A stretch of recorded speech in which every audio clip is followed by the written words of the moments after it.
Welcome to the Rad Motivation Podcast, where I'm your host, Ravi. This podcast is where we delve into people's emotional stories and how they overcame those hurdles that life threw at them. For this episode, I introduced the wonderful Jordain, who will be sharing his story on dyspraxia, a condition in simple terms which is known to affect people's uh, balance and mobility skills. But it affects much more than that, doesn't it, Jordain? It affects things such as your day-to-day basis of how to get dressed, how to where your thoughts go 100 miles an hour, and you end up getting hyper focused.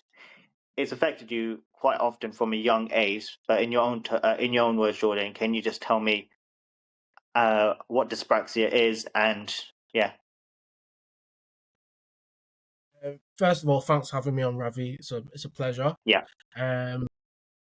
So with dyspraxia, it also known as DCD, which is called the developmental coordination disorder. Yeah.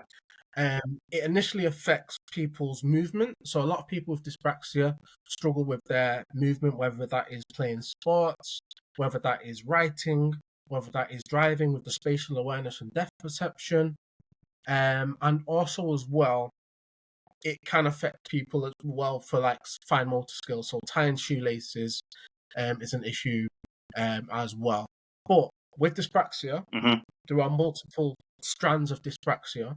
So there is verbal dyspraxia, which can affect your enunciation of words. Sure. It can affect your thoughts when verbalizing sentences. So some people get their words muddled up. A famous person with verbal dyspraxia is Chris Kamara. Of course. So I'm not sure if you're into football. I am a big reason. I'm a Chelsea fan. I'm a Chelsea fan. Join the club, Chelsea fan as well. Yes. So a big reason he stopped going on Sky Sports is because his verbal dyspraxia was so bad he can no longer commentate. Oh gosh. And then there's also other forms of dyspraxia, like motor dyspraxia, which is what affects me. So that is organization of thought. So organization of thought is sometimes my brain will sort of think one thing, and I will take me time to process. So it's like the delayed processing, like a delayed processing disorder. So sometimes my brain will want to do one thing, but just due to my brain being muddled up, I have to sort of cut. There's my verbal dyspraxia as well. Of course. I'll have to like break it down into little bits before I can fully process it. Cool.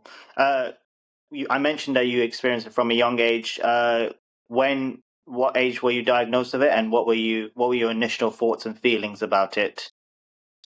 So I was initially diagnosed at 13 years old. Yeah. That is year 8.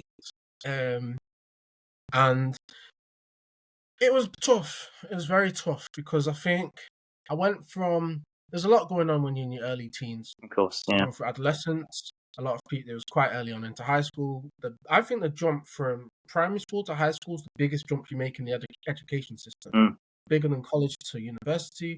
It's bigger than high school to college. It's going like from two different worlds. So I remember when a few people in my class were given tests. I don't know if it's the parents sort of introduced it or if it was for if it was sort of induced by the teachers. So a few of us went for these tests, and these tests consisted of getting your gait analysis done. So obviously with dyspraxia, it affects a lot of people with movement. Also fine motor skills. So as I mentioned before, off mic, you remember when you were like a little ball thing, just emotion sort of thing, and just how long it lasts for. Yes, I do remember. Yeah, so you have to do little tests like that. They tested your handwriting speed as well. And I think a few weeks passed after I did the test, and then I found out. And when I found out, it had a big effect on me. The reason it had a big effect on me, to be honest, is because of the side things which happened. So I found out I had dyspraxia. And as part of having dyspraxia, that meant I have extra time in exams. Of course, yeah. And the school I went to a grammar school. So the grammar school, they were like, okay, we're going to put you in this room. And it wasn't as advanced as it is now. I'm sure like a lot of people who are neurodiverse, like myself, they get a lot more support these days, a lot more support. Oh, Whereas definitely. when I was early to mid 2000s, it was like, all right, we're just going to give you extra time. We're going to put you in a separate room. And you think I'm going from like just not only just adapting to a new school, but I'm also adapting to having dyspraxia. It takes a lot on your mental health. Of course. And I think a lot of it was affecting my self-esteem because I was a very private person. I was quite popular at my school. And then I had this thing where it's like every end of year, I'd be put in a room with everyone else who's neurodiverse who needed extra time. All my friends were in the main room. And that had a big effect on mental health. And another thing that had a big effect on my mental health is just learning about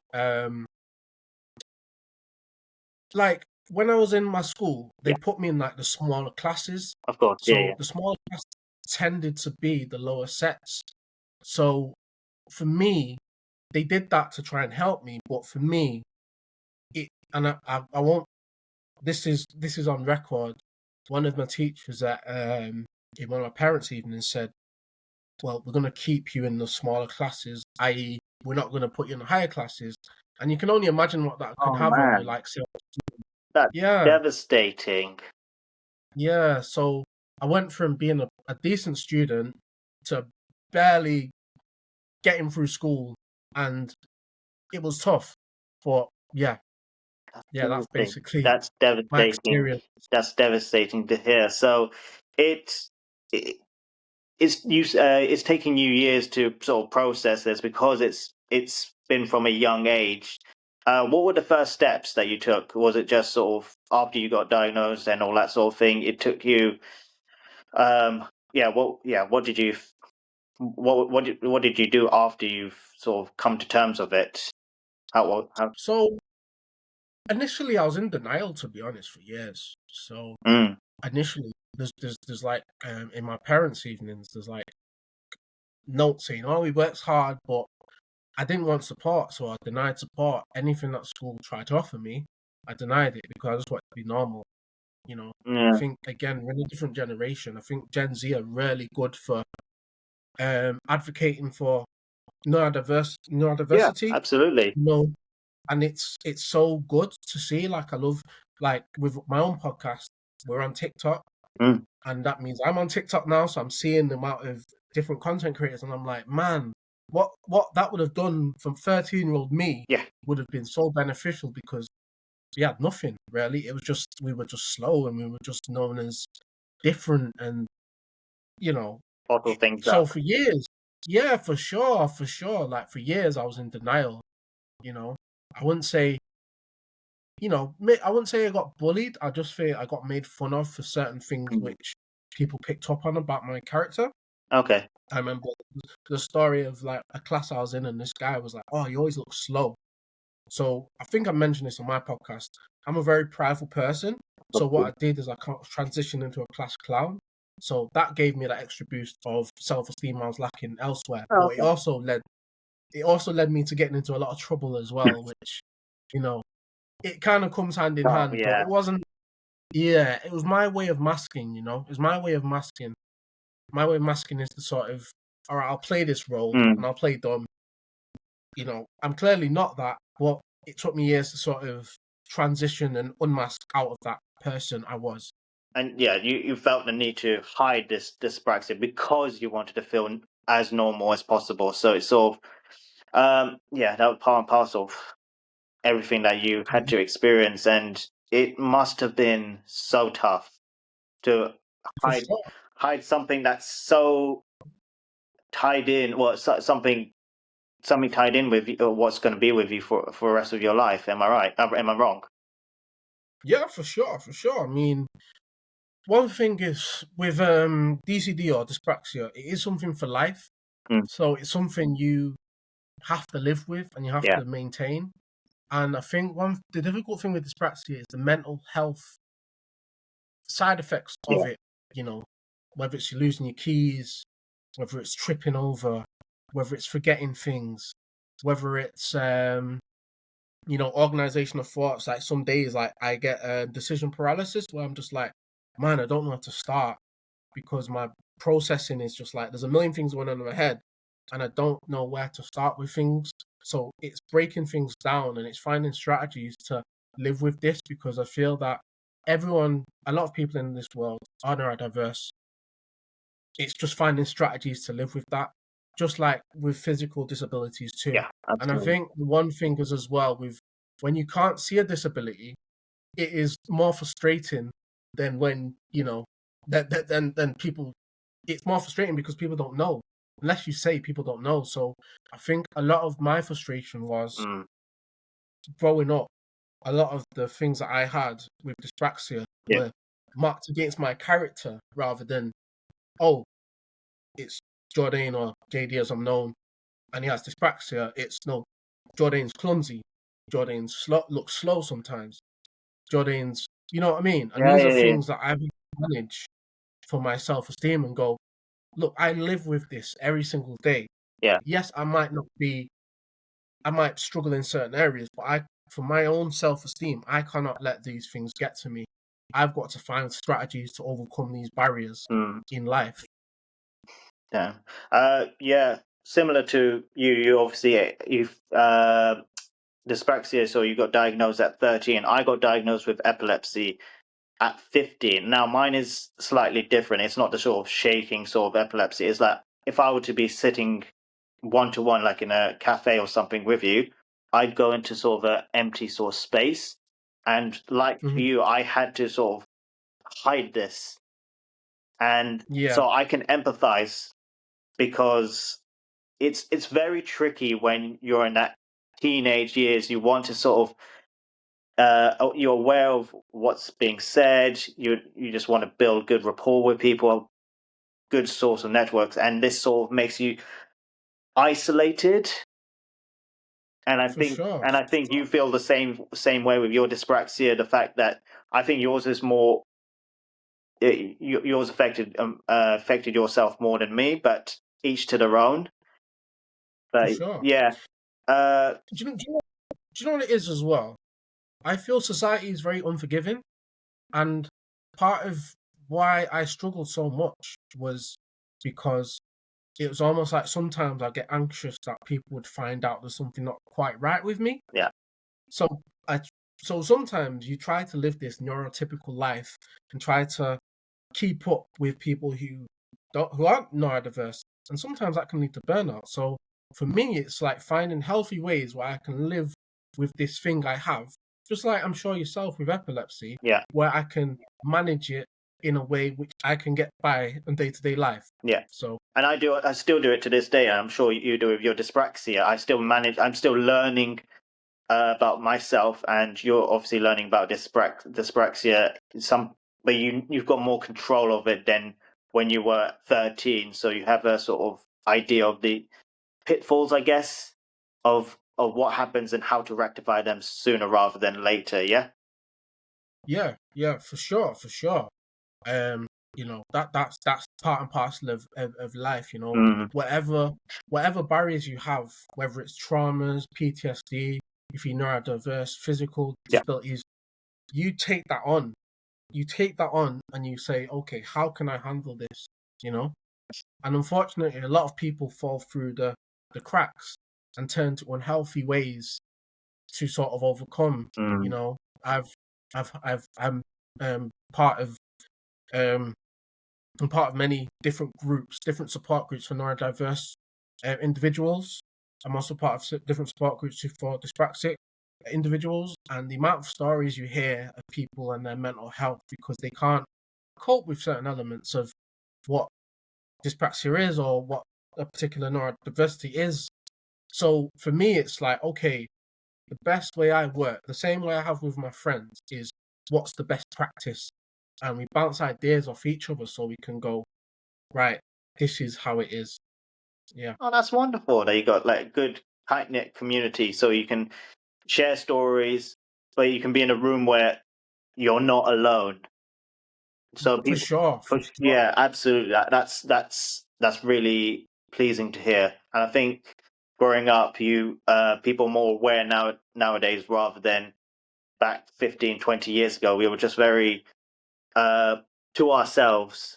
let's not make a fuss. Let's just get on with things. Yeah. Whereas now you'd be bit more open about it and yeah, and whatnot. So also, you said you hid the dyspraxia uh, just because you want to be treated as normal, I guess. Yeah. Was there any other reason that you wanted to be treated other than that, or keep it hidden?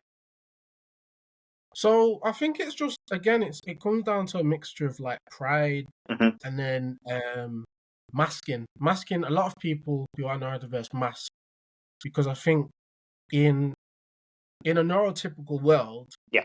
you you when you're outside of the normal, when some people sort of pick up on things which you have no control over, Hmm. you have to sort of say, what's an acceptable version of me? You know? And you have to say, okay, cool. This is how people work this way.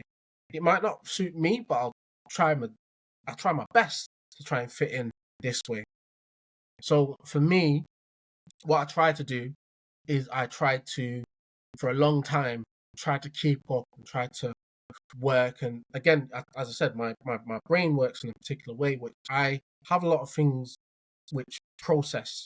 One thing with dyspraxia is very comorbid with ADHD. So a lot of people who are dyspraxic also have ADHD. So when I'm talking about dyspraxia in itself, some things cross with ADHD, just to let you know. Okay, fair enough. You. So, Oh, sorry, Karen. Karen. so why am I? Because I didn't feel accepted. I didn't feel accepted, and anytime someone would pick up on something which they saw in me, which was a bit different. Oh, this guy's a bit. Mm. There's something up with this guy. When I've tripped and fell in public. I've pretty clumsy. I forget sometimes. I lose things all the time. I remember losing my keys.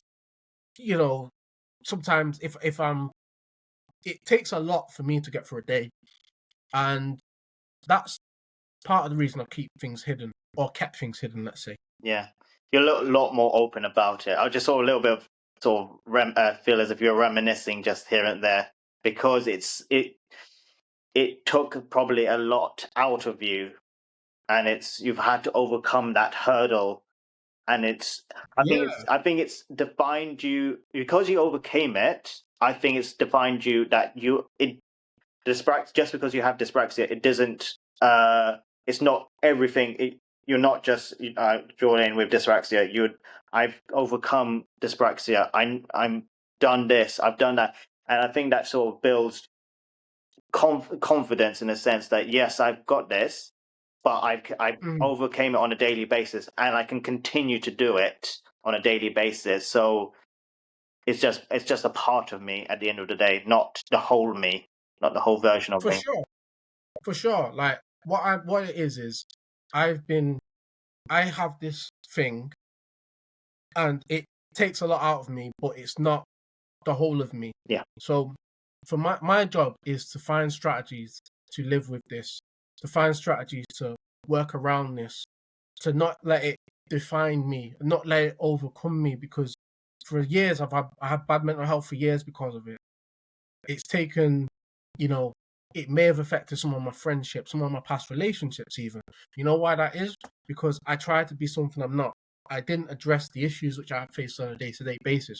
I tried to sort of conform and mask in a certain way, which wasn't helpful to me, wasn't helpful to maybe to people I've maybe worked with or maybe been friends with or been in relations with in the past. of course. What I need to find is a way for me to find an acceptable version that I can live with, not just an acceptable version to validate others or to fit in with in this world which for a long time neurodiversity was sort of put to the wayside and a lot of people fell through the cracks and they say a lot of people who were potentially bad at school who got a lot of trouble at school they had these things because they didn't have the right support. So a lot of there was a study, I can't remember who it was by, but a study where, because I watch a lot of podcasts about neurodiversity, ADHD, Yeah. dyspraxia.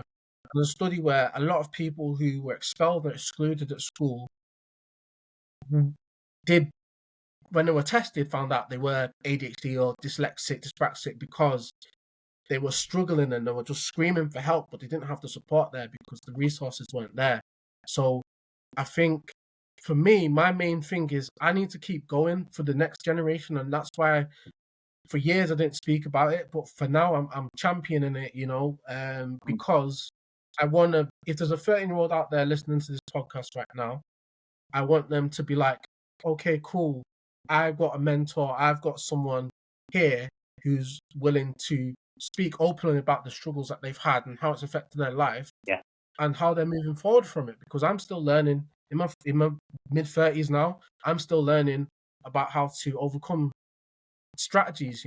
I'm not perfect. I'm still Oh, I know. learning day to day about how to manage things. Yeah, of course. You told me about sports and how it's in your podcast episode. You talk about sports and how it's helped manage this with the dyspraxia, and more than likely your mental health as well. Correct me if I'm wrong. Yeah, for sure. So we always mention it on our podcast, but in last September, me and my co-host Jamal, Mhm. we completed the Dublin Half Marathon. Oh, cool. Now running, Well it done. was really good. It was really good. Thank you. We completed that last year, and it's really good. And I think, although sometimes with sports, again, a lot of dyspraxic people struggle with sports. Fortunate enough, I played football from a young age. Yeah. So I learned that just same way like some dyspraxic people can drive, some dyspraxic people can do things. Because I learned certain sports at a young age, I had that sort of drilled into my head that, oh, I'm decent at football, I'm decent at racket sports, I can run a little bit, Mm. And I think that gave me the confidence. Sports always been an outlet for me to sort of channel my energy into something positive. And I'm fortunate enough to be able to be half decent at a few sports where I can sort of, gain that confidence. What position did you play in football, out of interest? So I played a few positions. My favorite position, right, was centre mid. Oh, really? We play centre mid, but I'm left-footed, so they used to always put me left back and left wing. Oh my god! What I CA? cannot stand left wing is my least favorite position. You know why? Because you barely get the ball, and when you get the ball, people expect you to run down the line and cross. Oh my god! So it's like it feels like when you play left wing, it feels like you're just running 100 meters and then running back. 100 meters, you can't get in the game. Especially, I grew up in the 4-4-2 era. I'd love to play 4-3-3, but I grew up 4-4-2. So my favorite position was either up front. I love playing up front, and I was also centre mid. Centre mid. CDM or CAM? No, I'm a holding midfielder. Oh, so a defensive midfielder. Yeah. I like controlling. I still play sevens now and then. I'm more of a centre back these days, but I used to when I was in my 20s, when I was in my teens, I played centre mid. That was my favorite position. Michael Ballack, Kante. Yeah, SCN. Oh, SCN. Yeah. Not quite Kante or Casado, but SCN. Do you have a powerful left foot? You have a powerful left foot, right? It was all right. Very modest. Very modest, aren't you? I think we touched briefly on the topic of settling into school and all that sort of thing. When we transition, or in your case, primary to high school, it's very difficult, and it probably affected you emotionally as well, quite often as well. Did you find it difficult finding a sort of solid group of friends, or did it? Yeah. I was just fortunate enough to have a good group of friends. Like Jamal, for example, he's been one of my best friends for over 20 years now. So oh wow, that wasn't a struggle. I just thought one thing that was a struggle was finding the right friends, because a lot of the time, a lot of people I was at school with, or it was like I was again masking. I was presenting a version of me which was acceptable for validation. But deep down, my confidence was gone. My confidence was gone at school. But I was fortunate enough to I've got a good group of friends at school. Still friends with some of them now. Yeah. And it took a lot.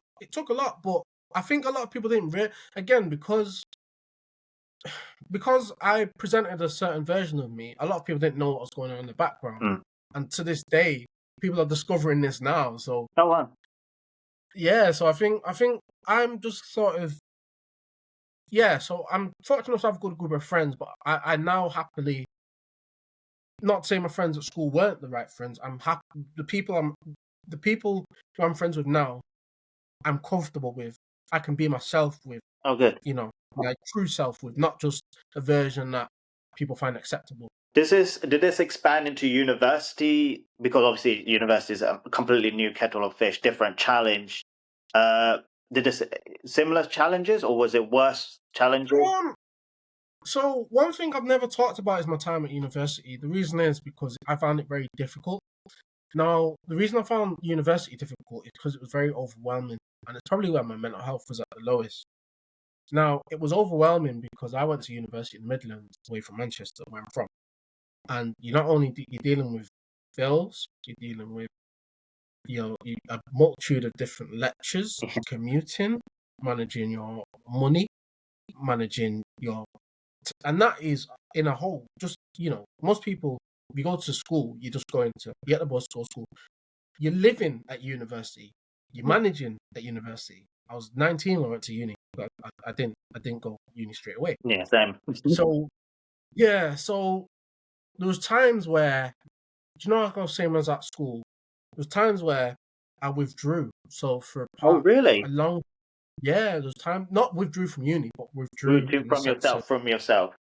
yeah, like there's times where, again, you're getting exclusives here. There's times where I just, we'd get our lectures Mm. and we get like the PowerPoint. So if you went to a lecture or not, you get the PowerPoint. There was times where I just didn't want to go in because I was just so overwhelmed with the amount of work we had, especially in second year. First year is like basically college. Yeah, Second year, pressures, uni life, yeah, enjoy. man, yeah. Yeah, everyone was. Second year was tough. So Oh for a god. Yeah. big period of time, I was really struggling. I think I've said this on another podcast I was on, but that was the first time I realized like the effects that dyspraxia had on my mental health. And I remember going to like there's like a disability student DSA it's called. Oh, I don't student know what it's called. allowance. Yeah. Just And I remember going to see someone there, and I was like, I'm really struggling. I've not been in lectures in weeks, and I was like, what's up? And I was just done. I was just like completely lost.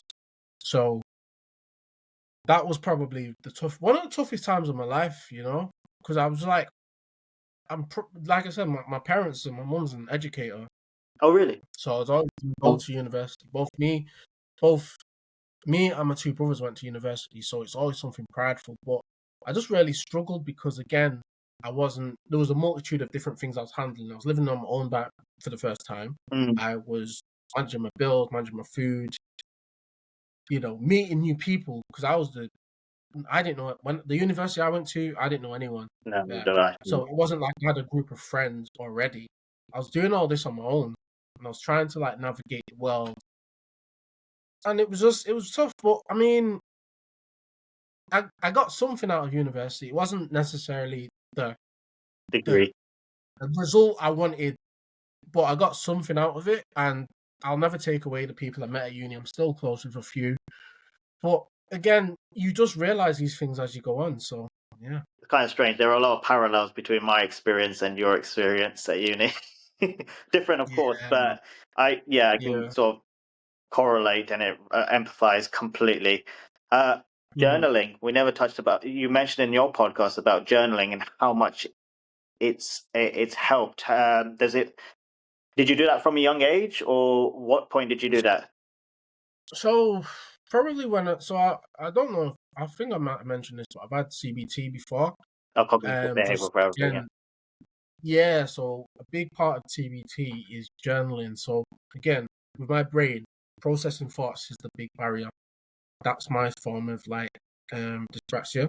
Mm-hmm. So journaling, physically writing things out, helps clear my brain, and that's something which helps a lot. In terms of getting my thoughts and feelings out, it almost feels like whatever's going on up here, I'm like, right, let's just let this all out. Sort of like You know, a let's brain dump. clear the decks, like clear the decks. It's almost like some people like do meditation, some people do journaling. I know it's both meditation and journaling are a bit of the now, but I've done it for years. I've got notebooks full of my journals.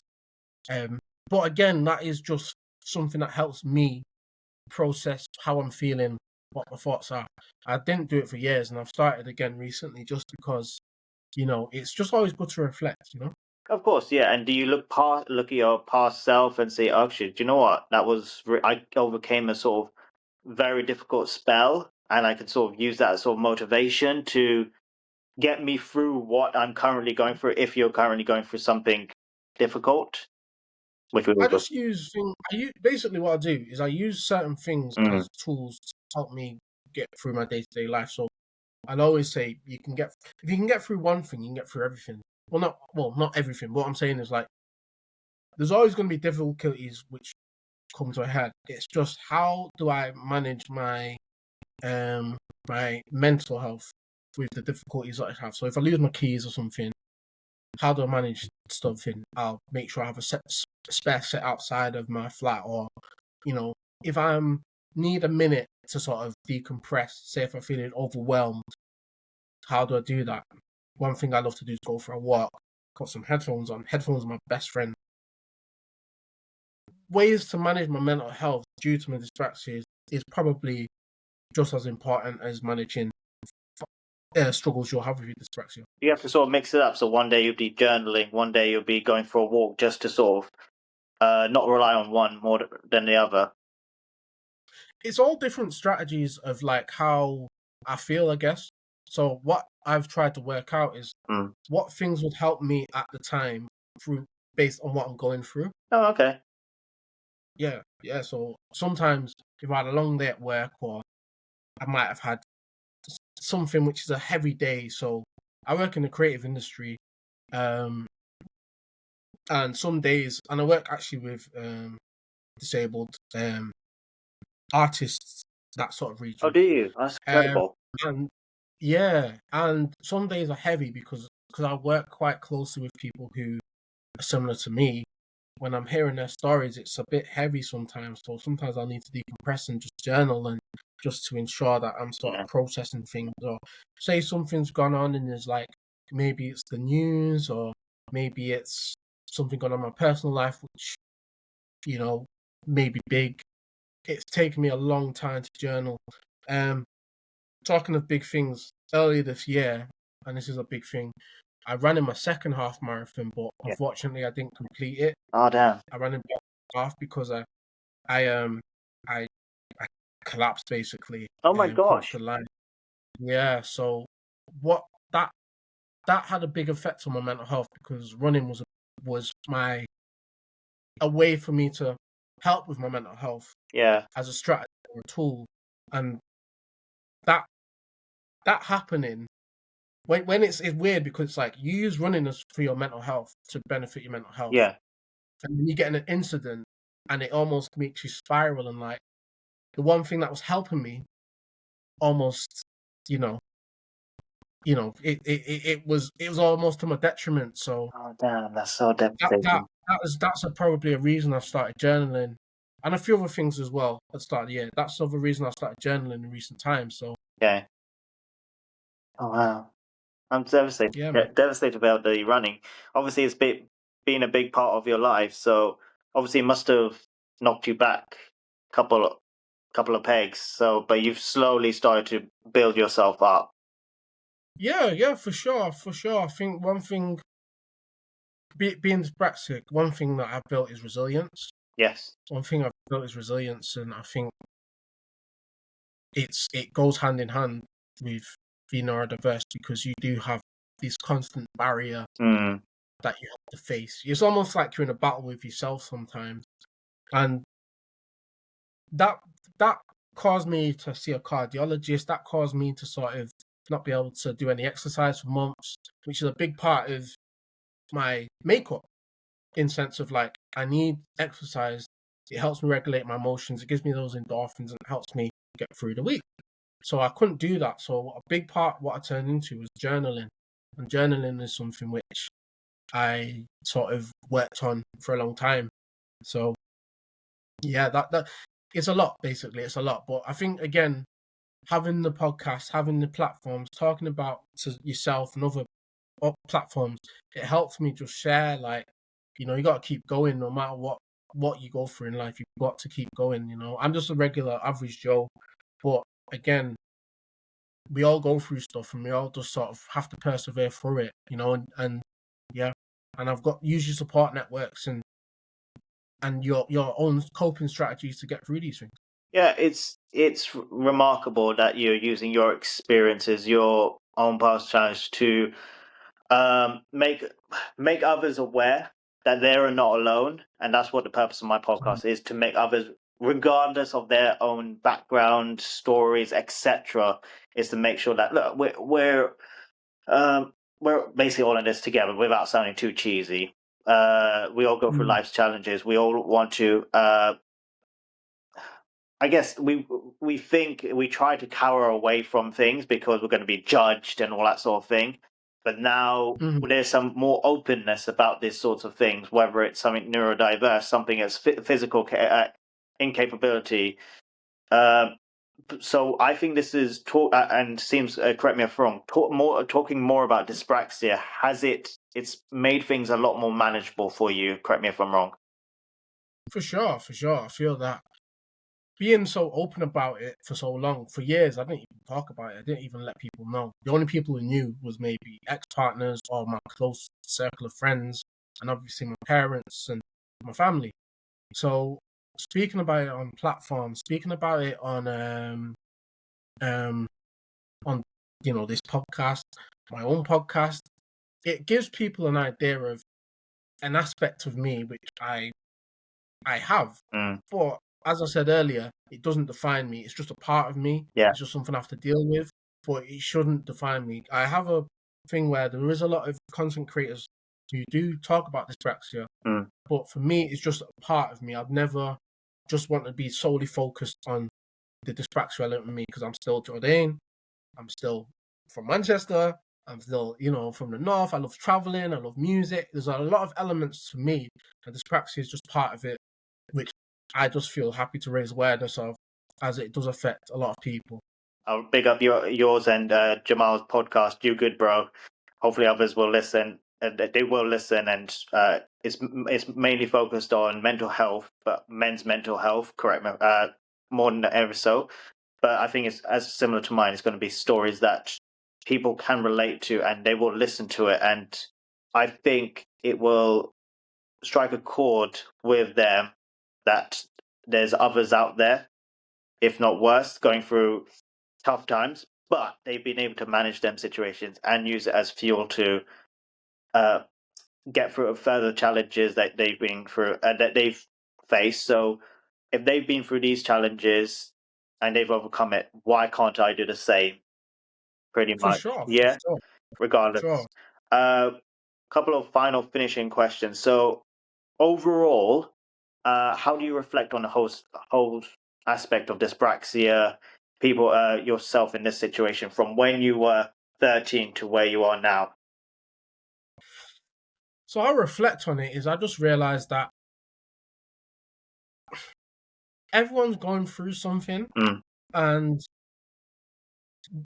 the 13-year-old me would have loved someone to say you're gonna be okay.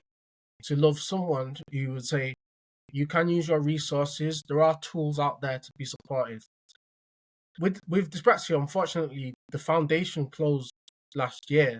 Oh yes, you did And mention about your foundation. Yes. Can you go a little bit more about that foundation before? So the dyspraxia foundation, it ran for a long time, and it was closed down in 2024 due to lack of funding. Oh damn. And a lot of people, I've been to GPs who don't know what dyspraxia is, and they've had to Google it whilst I'm sat in a chair saying I need support. And it sometimes feels like dyspraxia is like, compared to like exposure of like ADHD or dyslexia or autism, it is seen as, a lot of people don't know about it. No. So for me, when I explain to people about it, it's raising awareness to sort of tell people, look, there are different neurodiversities. Just for me, if I'm sharing my experience about it, it'll help someone else who might have it too to be like, let's give it more exposure. We There is a dyspraxia magazine now, which is run by a YouTuber called Crystal Bella Shaw. She's a dyspraxic. She actually used to do a lot of dyspraxic content on YouTube back in the day, and she started this magazine in a way to keep that sort of, when the foundation closed, to keep that sort of momentum, focal point for a dyspraxic community. And I was fortunate enough to be nominated for a dyspraxic advocate last year. Oh, well done. Following my episode Well of done. dyspraxia. So for me, someone has listened to the episode I did last year and has found that inspiring. And honestly, it's overwhelming because I'm just an average Joe.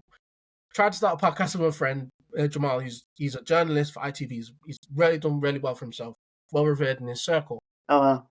But for me, I'm just overwhelmed that people feel that I'm making a difference enough by sharing my own experiences to be put forward as an advocate.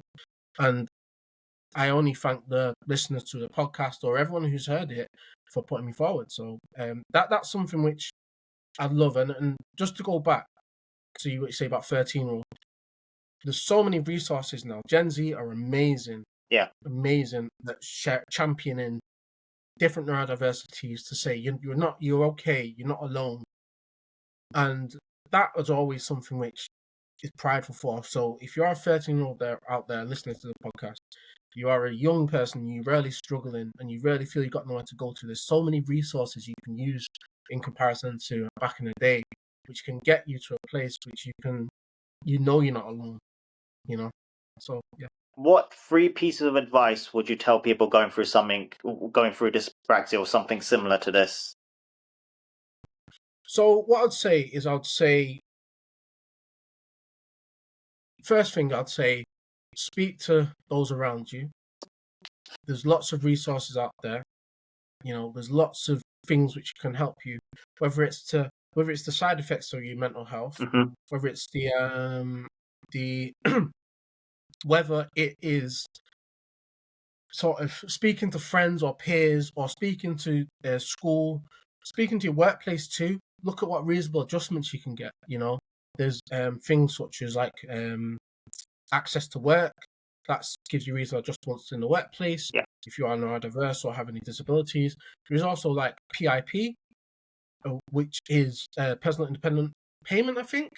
Don't quote me on that. But that helps you with financially if you need financial support due to your particular barrier. So just use all the resources out there. There's so many resources. That's the one benefit I'd say compared to back in the day. Second thing as well is be self-aware. Realize what your trigger points are. Realize when you need to take a breather. Realize when you're feeling overwhelmed. Yeah. And what your sort of coping mechanisms are. That comes with age though, because I feel like when you're young and when you're going through adolescence, a lot of the frustrations might come out. During puberty, your emotions might be all over the place, but find tools to work which work for you. Not one size doesn't fit all. So find tools which work for you. For me, journaling, going on walks after work, speaking with my friends, and then also just like I said, music as well. Music helps regulate my nervous system. And the third thing as well is always listen to people. Find a community. Find people similar to you. There's Reddit groups. There's TikTok influencers. There's so many different ways where you can find a community. Those 3 things would be key for you to get through, for any sort of person with dyspraxia, to get through their day-to-day or their lives. And finally, what have you learned most about yourself after being diagnosed and experiencing dyspraxia for many years? Resilience, how resilient you are is one. Anything else? One thing I've learned is life will always throw curveballs at you, Life is tough sometimes, but like with anything, you can't let these things define you. You know, there are many successful people with dyspraxia. Let me give you an example. Daniel Radcliffe, Cara Delevingne, Florence from Florence and the Machine. There's a lot of people who have dyspraxia, Yeah. who are successful in different fields. You know, what you've got to find is you've got to almost. We had a guest on the podcast called Davika Kapoor, right? Yeah. And she always says, work to your strengths, don't always focus on your weaknesses. So figure out what my strengths are and double down on the strengths. So for me, I'm very creative. So instead of me trying to be something I'm not and mask and be like, all right, I struggle with organization, I'm trying to be this super organized person, I will double down on my strengths and just work and just have a stable way to have my weaknesses so that they're functional, for example. Fabulous. Jordain, that's all I have to ask. Thank you for joining me again, and I will try my best to help promote not just your podcast, but anyone going through similar situations, both neurodiverse, physical disabilities, etc. So hopefully I can be on a similar path to yourself / your friend Jamal to help make a difference as much as possible. For sure, and same with yourself. Like, Yeah. you know, you're doing a great thing here, and keep doing what you're doing. And I'm more than happy to jump on as a guest in the future. Oh, It's been fabulous. an absolute pleasure. Speaking to you, fellow Chelsea fan as well. I'll give you that's a little. I'll keep in touch with you. I'm sure it'll be more interested to know about your future stories and your friend Jamal as well. I'm sure he's got plenty of stories to share. But For sure. yeah, I'll keep in contact with you both. All right, if that's all right with you. No worries at all. Well, it's been a pleasure, Pleasure. Ravi, and thanks for having me on. All right, take care. Thanks. Bye. All right.